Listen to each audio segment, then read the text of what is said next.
The old house stood silent under the pale glow of the moon, its weathered wooden boards creaking with the weight of history. Built in 1862, the Civil War-era home had witnessed bloodshed, sorrow, and secrets buried in its very foundations. When Sarah and Michael moved in, they thought they'd found the perfect historic retreat, until the past came knocking. It began with the footsteps. Late at night, when the house should have been still, Sarah would wake to the sound of boots marching down the hallway, steady, rhythmic, as if an unseen regiment paraded past their bedroom door.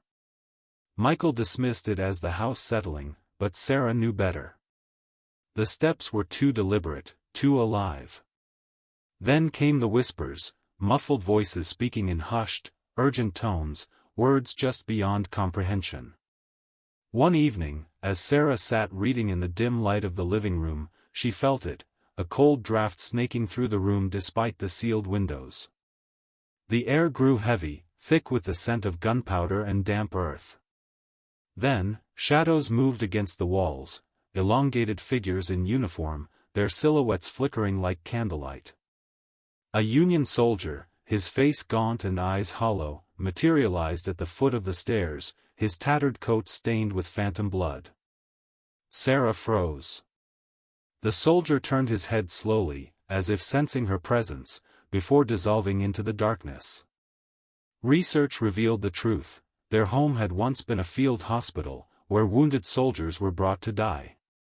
The basement still bore the scars of hasty amputations, dark stains on the floor that no amount of scrubbing could erase.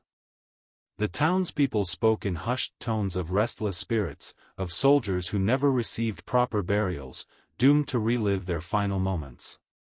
That night, the footsteps returned, louder this time. Sarah watched in horror as the hallway filled with spectral figures, their forms translucent yet unmistakable. They marched in formation, their ghostly faces etched with exhaustion and despair. One soldier paused, his gaze locking onto hers, before raising a trembling hand, as if pleading for release. The message was clear: they were still here. And they weren't alone. The floorboard never stayed clean. No matter how many times Sarah scrubbed, the dark stain in the parlor always returned, a deep, rust-colored blotch that seemed to seep up through the wood. Michael joked about bad varnish, but Sarah's blood ran cold each time she passed it. The stain had a presence, as if the house itself was bleeding. Then the screaming started. It began as distant moans, the kind that might be mistaken for wind through old pipes. But soon, the sounds became unmistakable, agonized shrieks, desperate pleas for mercy, the wet, hacking coughs of dying men. One sleepless night, Sarah followed the cries downstairs to find the parlor transformed. The room flickered with ghostly lantern light. Spectral surgeons in bloodied aprons hunched over writhing forms, their bone saws glinting. A young soldier, no older than 18, thrashed on the floor, the very spot where the stain reappeared. His phantom hands clawed at the wood as a doctor raised a rusted saw. Sarah gagged at the metallic stench of spectral blood flooding the air. The vision vanished when she screamed. At the Historical Society, brittle records confirmed her nightmare. Their home had served as an emergency surgery station after the Battle of Antietam. Dozens had died on that floor, their final moments trapped in endless torment. The archivist lowered his voice: "They say some stains aren't just blood, they're echoes." That night, Sarah awoke to wet footprints leading from the parlor to their bedroom door.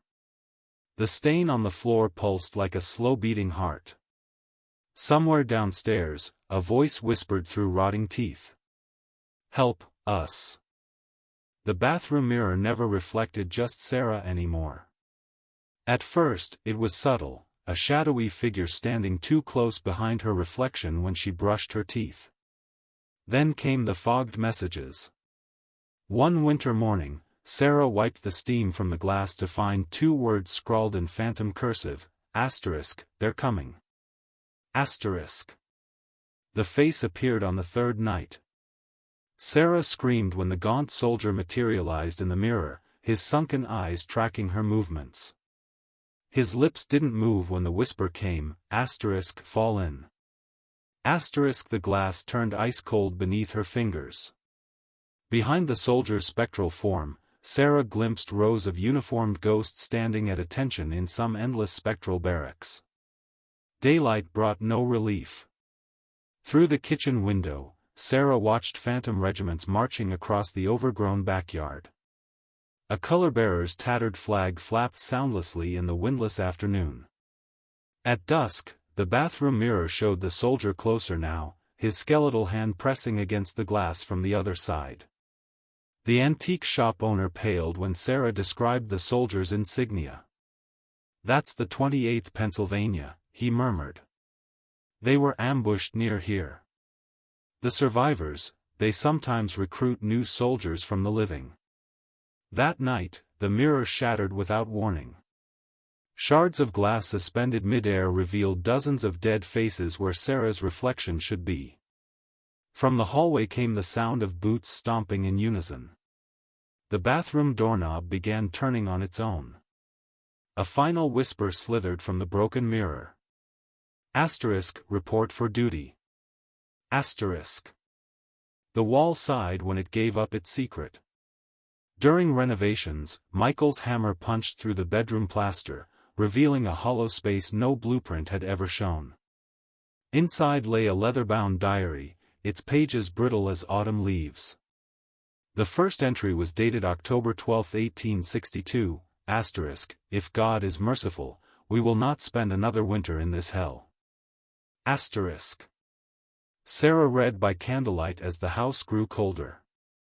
Private Elias Carter's words crawled off the pages, tales of dysentery wards overflowing with screaming men, of surgeons too exhausted to wipe their blades between amputations. The final entries turned frantic, *, they're burying the living with the dead. I can hear scratching from the cellar walls. Martha, forgive what I must do *, the last page was torn, stained with a single rust-colored fingerprint. That night, the diary read itself aloud. Sarah woke to a rasping voice reciting Elias's words from the hallway. The diary lay open on the nightstand, its pages flipping untouched. Moonlight revealed wet footprints leading from the broken wall to their bed, bare feet, dragging something heavy. When Michael grabbed the diary to burn it, the temperature plummeted. The fireplace roared backward, sucking flames into the chimney as unseen hands slammed every door in the house. In the morning, new writing appeared beneath Elias's last entry, fresh ink bleeding through aged paper. *, you opened the grave. Now we walk together. *. The bedroom wall began weeping a dark, viscous fluid that smelled of gangrene and gunpowder. Somewhere beneath the floorboards, slow scratching started. The suitcases wouldn't stay packed. Sarah watched in horror as their carefully folded clothes unfolded themselves, floating through the air like ghosts of laundry before settling back in dresser drawers. Michael's car keys disappeared and reappeared nailed to the front door with a rusted bayonet. The message was clear, no one leaves. That night, the walls bled history. Handprints in blackened blood surfaced on every surface. The grandfather clock struck midnight 13 times, its gears grinding out the battle hymn of the Republic in discordant chimes. Sarah opened the linen closet to find a Confederate soldier crouched inside, his jaw hanging by tendons as he whispered, *, too late for running, ma'am.